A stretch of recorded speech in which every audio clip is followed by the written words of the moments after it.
Ça t'est déjà arrivé d'être en arrêt maladie et de stresser pour ton salaire? Pas de panique, il existe plusieurs dispositifs pour maintenir ton salaire à 100%. Mais attention, ça dépend de ta situation. Reste avec moi, je vais tout expliquer.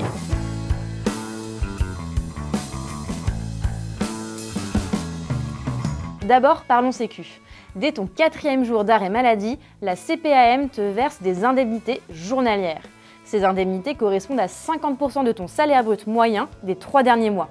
Mais attention, il y a un plafond. Tu peux toucher jusqu'à 1,8 fois le SMIC. Par contre, il y a un délai de carence de 3 jours au début de ton arrêt. Donc pendant ces 3 jours, tu ne touches rien. C'est là que ça peut devenir stressant si tu n'as pas prévu d'autres solutions. Si tu as plus d'1 an d'ancienneté dans ton entreprise, ton employeur doit compléter ses indemnités. En gros, pendant les 30 premiers jours d'arrêt, tu peux toucher jusqu'à 90% de ton salaire brut après un délai de carence de 7 jours. Et dans certaines entreprises, ce délai de carence peut être plus court ou même inexistant. Et plus tu restes longtemps dans l'entreprise, mieux c'est.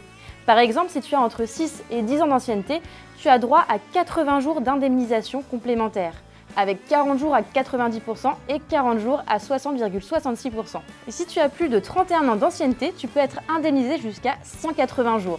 Si ça ne suffit pas, il y a aussi des conventions collectives ou des contrats de prévoyance qui peuvent t'offrir une couverture encore plus avantageuse. En fonction de ton secteur ou de ton entreprise, tu peux même être couvert à 100% de ton salaire pendant ton arrêt maladie. Et toi, t'as déjà vérifié ce que ta convention collective prévoit? Si cette vidéo t'a aidé, n'hésite pas à cliquer sur j'aime et abonne-toi pour plus de conseils.